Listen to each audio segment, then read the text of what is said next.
آج ہم حسین کے دین پہ ہیں یا یزید کے دین پہ؟ ہم کہتے ہیں سود بھی چلتا رہے، جھوٹ بھی چلتا رہے۔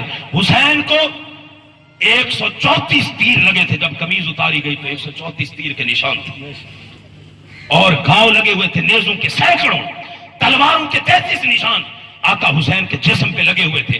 لیکن آقا حسین نے ادھر نماز کا وقت ہوا، آقا حسین نے نماز نہیں چھوڑی، آقا حسین نے نماز نہیں چھوڑی، اپنے کٹے ہوئے جسم کو جس میں سینکڑوں تیر پیوستے کربلا کی سرزمین پہ جھکا دیا، اور 5 وقت اللہ بلاتا رہے، حی علی الفلاح، میرے بندے آ۔ اور ہم میچ نہ چھوڑ سکے، کرکٹ میچ، ہم تبصرہ ٹی وی پہ نہ چھوڑ سکیں، ہم تاش نہ چھوڑ سکیں۔ حضرات محترم غور کرنا، کیا ہم حسینی دین پہ ہیں کہ یزیدی دین پہ؟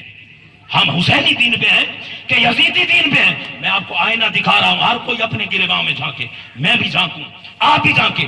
علی اور مرتضیٰ کا گھرانہ ہر نماز کے بعد قرآن پڑھتا تھا، یہ خاصا تھا، اس لیے حسین نے سر کٹا کے نہیں، نماز میں سر کٹایا اور نیزے پہ قرآن سنایا۔ حسین نیزے پہ قرآن سنائے، اور ہمارے پاس گھر میں 5 منٹ قرآن پڑھنے کا نہ ہو، ہمارا قرآن شیلف میں کھڑا رہے سالوں سال۔ ایمان سے بتائیں ہم حسینی مسلمان ہیں کہ یزیدی مسلمان ہیں؟ میں نے نقشہ آپ کے سامنے رکھ دیا ہے، نقشہ آپ کے سامنے رکھ دیا ہے۔ حسین 10-12 دیگوں کے محتاج نہیں، وہ تو جنت کے مالک ہیں۔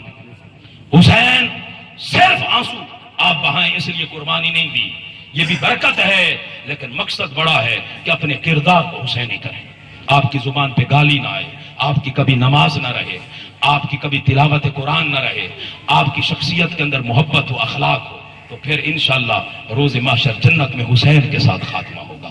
اللہ تبارک و تعالی عمل کی توفیق عطا فرمائے۔ وما علینا الا البلاغ۔